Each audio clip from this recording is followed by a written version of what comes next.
Hero, the great star and legend ಅಂತ ಹೇಳಿ ಹೆಸರಾಗಿರೋ ಯಶ್ ಅವರ ತಾಯಿ ಆತನ ಹೆಸರನ್ನೇ ಅಳಿಸುವಂತಹ ಪ್ರಯತ್ನ ಭಾಳ ಪಡಾಕತ್ತಾರೆ.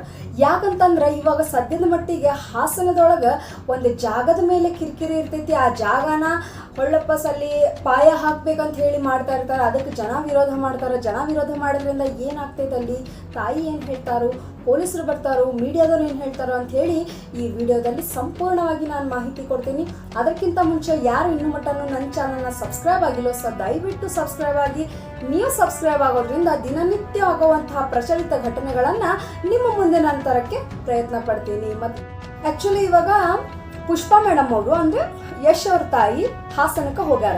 ಸೊ ಹಾಸನದಲ್ಲಿ ಅವರು ಒಂದು ಜಾಗ ತೊಗೊಂಡಾರ. ಸೊ ಆ ಜಾಗ ತೊಗೊಂಡಾರು ಇಲ್ಲ ಅಂತೇಳಿ ಇನ್ನೂ ಮಟ್ಟ ಕನ್ಫರ್ಮ್ ಇಲ್ಲ. ಸಪೋಸ್ ಅವ್ರು ಜಾಗ ತೊಗೊಂಡಿದ್ದೇ ಆದರೆ ಅವರು ಅಲ್ಲಿ ತಮ್ಮ ಒಂದು ಮನೆ ಕಟ್ಸ್ಲಕ್ಕೋ ಅಥವಾ ತಮ್ಮ ಒಂದು ಏನೋ ಒಂದು ರೂಮ್ಸ್ ಕಟ್ಸ್ಲಕ್ಕೋ ಮಾಡ್ತಾ ಇರುವಂತಹ ಒಂದು ಪಾಯ ಹಾಕಕತ್ತಿರಲ್ಲ.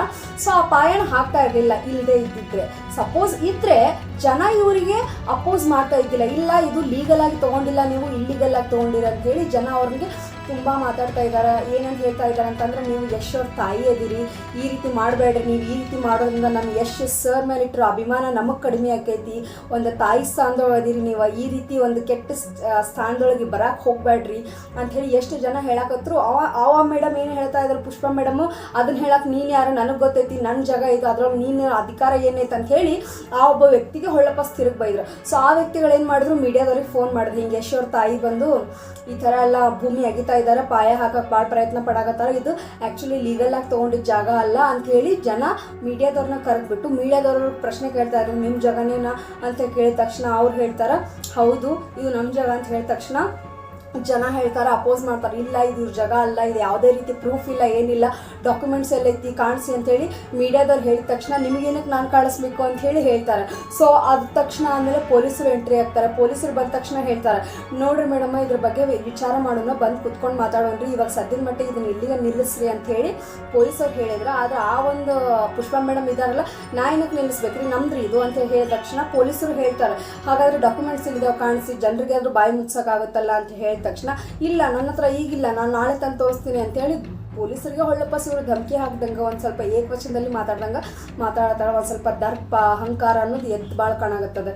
ಎಲ್ಲೋ ಒಂದು ಕಡೆ ಅನಿಸ್ತೈತಿ, ಈ ಒಮ್ಮೆ ಎಮ್ಮನಿಂದ ನಮ್ಮ ಯಶ್ ಸರ್ ಮರ್ಯಾದೆ ಕೂಡ ಹೊಂಟೈತಿ ಅಂತ ಹೇಳಿ.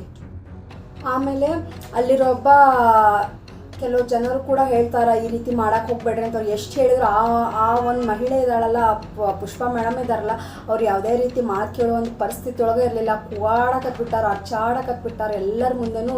ಮತ್ತು ಇನ್ನೊಂದು ಆ ಒಂದು ಕೆಲಸಗಾರರು ಕೂಡ ಮಾಡ್ರಿ ನೀವು ಅಂತೇಳಿ ಅವ್ರಿಗೆ ಒಂಥರ ಏಕವಚನ ಅವ್ರಿಗೂ ಕೂಡ ಅವಮಾನ ಮಾಡ್ದಂಗೆ ಮಾಡಕತ್ತಾರ. ಅಲ್ಲಿ ಒಬ್ಬ ವ್ಯಕ್ತಿ ಬಂದು ಹೇಳ್ತಾನೆ, ನೋಡ್ರಿ ಮೇಡಮ್ಮ, ನೀವು ಈ ರೀತಿ ಮಾಡಕ್ಕೆ ಹೋಗ್ಬೇಡ್ರಿ, ನೀವು ಈ ರೀತಿ ಮಾಡೋದ್ರಿಂದ ನಮ್ಮ ಯಶ್ ಸರ್ ಅವ್ರ ಮರ್ಯಾದೆನೂ ಹೋಗ್ತೈತಿ, ಪ್ಲೀಸ್ ಅರ್ಥ ಮಾಡ್ಕೊಡ್ರಿ ಅಂತ ಅವ್ರು ಎಷ್ಟು ತಿಳಿಸಿ ಹೇಳಿದ್ರು ಆ ಒಂದು ಹೆಣ್ಮಗಳಂತೂ ಹೆಣ್ಣ ಜಾತಿಗೆ ಒಂಥರ ಕೆಟ್ಟ ಅಂತ ಹೇಳ್ಬೋದು. ಯಾಕಂತಂದ್ರೆ ಇಷ್ಟು ಗಂಡಬೀರಿ ಹಂಗೆ ಇಷ್ಟು ಕೆಟ್ಟದಾಗಿ ಹೆಂಗೆ ಮಾತಾಡತ್ತಾಳಂತಂದ್ರೆ ನಿಜವಾಗ್ಲೂ ಆಕೆ ಮಾತಾಡೋ ರೀತಿ ನೋಡಿದ್ರೆ ಆಕೆ ನಿಜವಾಗ್ಲೂ ಯಶ್ ಅವ್ರ ತಾಯಿನಾ ಅಂತ ಹೇಳಿ ಅನಿಸುತ್ತೆ. ಯಾಕಂತಂದ್ರೆ ಯಶ್ ಸರ್ ಯಾವುದೇ ಒಂದು ಪಾಡ್ಕಾಸ್ಟ್ ಆಗಿರ್ಬೋದು ಅಥವಾ ಇಂಟರ್ವ್ಯೂ ಆಗಿರ್ಬೋದು, ಎಷ್ಟು ಸೌಮ್ಯ, ಎಷ್ಟು ಸೃಜನಶೀಲತೆ ಇರ್ತದೆ ಅವರಲ್ಲಿ, ಎಷ್ಟು ನಯವಾಗಿ ಮಾತಾಡ್ತಾರೆ. ಆದರೆ ಈ ಅಮ್ಮ ನೋಡಿದರೆ ಒಂಥರ ಗಂಡಬೀರಿ ಹಂಗೆ ಗಾಂಚಲಿ ತೋರಿಸ್ಕೊಂತ ಕೆಟ್ಟದಾಗಿ ಏಕವಚನದಲ್ಲಿ ಮಾತಾಡೋದು, ಚೀರಾಡೋದು, ಅರ್ಚಾಡೋದು, ನಿಜವಾಗ್ಲೂ ಆ ಸರ್ಗೆ ಕೂಡ ಒಂದು ಸ್ವಲ್ಪ ಅವಮಾನ ಆದಂಗೆ ಅನ್ನಿಸ್ತೈತೆ ತಾಯಿ ಮಾಡೋದು ನೋಡಿ.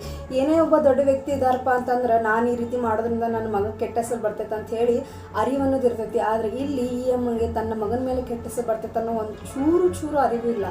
ಈ ರೀತಿ ಮಾಡಕತ್ತ ತಂದ ತಕ್ಷಣ ಪೊಲೀಸರು ಎಷ್ಟು ತಿಳಿಸಿ ಹೇಳಬೇಕು, ನೋಡಿರಿ ಮೇಡಮ್, ಕುಂತು ಮಾತಾಡೋಣ, ಅದ್ರ ಬಗ್ಗೆ ಏನಾದ್ರು ತಿಳ್ಕೊಳ್ಳೋಣ್ರಿ, ಆ ಡಾಕ್ಯುಮೆಂಟ್ಸ್ ಎಲ್ಲ ತಂದು ಜನರಿಗೆ ತೋರಿಸೋರು ಯಾವುದೇ ರೀತಿ ಇದಕ್ಕೆ ಹಸ್ತಕ್ಷೇಪ ಮಾಡಂಗಿಲ್ರಿ ಅಂತ ಅಷ್ಟು ಚಂದ ಮಾಡಿ ತಿಳಿಸಿ ಹೇಳಕತ್ರೂ ಈ ಒಂದು ಹೆಣ್ಮಗಳದಾಳೆಲ್ಲ ತಿಳ್ಕೊಳ್ಳೋ ಪರಿಸ್ಥಿತಿ ಒಳಗೆ ಇಲ್ಲ. ನಾನೇನಕ್ಕೆ ಸರಿಬೇಕು ಅಂತೇಳಿ ವಿತಂಡವಾದ ಮಾಡಕತ್ತಾಳ.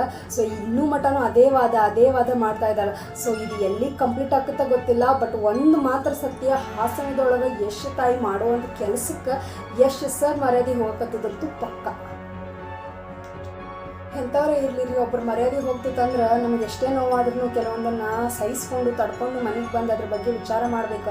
ಅದನ್ನು ಬಿಟ್ಟು ಜನರ ಮುಂದೆ ಗಲ ಬಾಯಿ ಮಾಡಿ ಎಲ್ಲರೂ ಕೂಡಿಸಿ ಗಂಟಿ ಜೋಡರಂಗೆ ಮಾಡೋದಲ್ಲದ. ಯಾಕಂತಂದ್ರೆ ನಮ್ಮ ಮಕ್ಕಳಿರ್ತಾರೆ, ಮರಿ ಇರ್ತಾರೆ, ಅವ್ರ ಬಗ್ಗೆ ಜನ ಯಾವ ಥರ ಮಾತಾಡ್ಬೋದು, ಯಾವ ರೀತಿ ಪ್ರತಿಬಿಂಬಿಸ್ಬೋದು, ಇಂಥ ಮಕ್ಕಳು ಇಂಥ ತಂದೆ ತಾಯಿ ಮಗ ನಾನು ನೋಡಿವ ಅಂಥೇಳಿ ಏಕೋಚಲು ಮಾತಾಡೋ ಸಾಧ್ಯತೆಗಳು ಭಾಳ ಇರ್ತದೆ. ಸಾಧ್ಯ ಆದರೆ ಪೇರೆಂಟ್ಸು ತಮ್ಮ ಮಕ್ಕಳ ಲೈಫನ್ನು ಯೋಚನೆ ಮಾಡಿಕೊಂಡು ಏನು ಮಾತಾಡಬೇಕು ಅನ್ನೋದನ್ನು ವಿಚಾರ ಮಾಡಿರಿ. ಯಾಕಂತಂದ್ರೆ ಮಾತು ಭಾಳ ಅಂದ್ರೆ ಭಾಳ ಇಂಪಾರ್ಟೆಂಟ್ ಆಗಿರ್ತದೆ. ಇವಾಗ ಗೋಲ್ಡ್ ರೇಟ್ ಜಾಸ್ತಿ ಆಗೋದಕ್ಕಿಂತ ಹೆಚ್ಚಿಗೆ ಮಾತಿನ ಬೆಲೆ ಜಾಸ್ತಿ ಇರ್ತದೆ. ಯಾಕಂತಂದ್ರೆ ಮಾತು ನಾವು ಎಷ್ಟು ಚಲೋ ಆಡ್ತೇವಲ್ಲ ಅಷ್ಟು ಜೀವನ ಭಾಳ ಚಲೋ ಇರ್ತೈತಿ.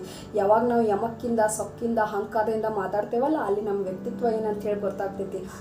ಇರಬೇಕು, ತಪ್ಪಲ್ಲ, ಕೋಪ ಎಲ್ಲರಿಗೂ ಇರೋದೆ. ಆದರೆ ಆ ಕೋಪನ ಎಲ್ಲಿ ತೋರಿಸ್ಬೇಕು ಅಂಥೇಳಿ ಅರಿವಿರೋನೇ ನಿಜವಾದ ಮನುಷ್ಯ ಅಂಥೇಳಿ ಹೆಸರಾಗ್ತಾನೆ. ಸೊ ಈ ಒಬ್ಬ ಯಮ ಮಾಡೋದ್ರಿಂದ ಈ ಪುಷ್ಪ ಮೇಡಮ್ ಮಾಡೋದ್ರಿಂದ ಆತನ ಮಗನ ಹೆಸರು ಕೂಡ ಹಾಳಾಗತ್ತಿತ್ತು ಅಂತ ಹೇಳಿ ಹೇಳ್ಬೋದು. ಸಾಧ್ಯ ಆದರೆ ಇದರಿಂದ ದೂರ ಇದ್ರನ್ನ ಭಾಳ ಚಲೋ. ಯಾಕಂತಂದ್ರೆ ಈ ಒಂದು ಸ್ಟೇಟ್ ಆಗಿರ್ಬೋದು, ಎಸ್ಟೇಟ್ ಆಗಿರ್ಬೋದು, ಒಂದು ಜಾಗದ ವಿಷಯದೊಳಗೆ ಭಾಳ ಅಂದ್ರೆ ಗಂಡ್ಮಕ್ಳು ಇನ್ವಾಲ್ವ್ ಆಗಿರಬೇಕು. ಇದರಲ್ಲಿ ಹೆಣ್ಮಕ್ಳು ಜಾಸ್ತಿ ಇನ್ವಾಲ್ವ್ ಆದ್ರೆ ಇದೇ ರೀತಿನ ಆಗ್ತೈತಿ. ಯಾಕಂತಂದ್ರೆ ಮನೆಯೊಳಗೆ ಹಿರೇ ಮನುಷ್ಯ ಅಂತ ಹೇಳಕಿನ ಗಂಡದನ, ಬಟ್ ಗಂಡನ ಬಿಟ್ಟಿನ ಎಲ್ಲದಕ್ಕೂ ಮೂಗು ತುರಿಸ್ಕೊಂಡು ಹೊಂಟಾಳ ಅಂತಂದ್ರೆ ನಿಜವಾಗ್ಲೂ ಇದು ಸಂಸಾರ ಅನ್ನಂಗಿಲ್ಲ. ಅದೇ ಹೇಳ್ತಾರಲ್ಲ, ಮನೆ ಒಂದು 3 ಬಾಗಿಲು ಅಂತೇಳಿ ಹಂಗೆ ಆದಂಗೆ ಆಗೈತಿ. ಈಗ ಸಾಧ್ಯ ಆದರೆ ಯಶ್ ಅವರ ತಾಯಿಗೆ ಬುದ್ಧಿ ಬಂದು ಯಶನ್ನು ಮರ್ಯಾದೆ ಉಳಿಸ್ಲಿ ಅಂತ ಹೇಳಿ ಹೇಳಾಕತ್ತೀನಿ ಈ ವಿಡಿಯೋದೊಳಗೆ. So thank you so much everyone. ಯಾರು ಇನ್ನೂ ತನಕ ನನ್ನ ಚಾನಲ್ನ ಸಬ್ಸ್ಕ್ರೈಬ್ ಆಗಿಲ್ಲೋ, ಸೊ ಸಬ್ಸ್ಕ್ರೈಬ್ ಆಗಿ. ಆ್ಯಂಡ್ ಎಲ್ರಿಗೂ ಥ್ಯಾಂಕ್ ಯು ಸೋ ಮಚ್.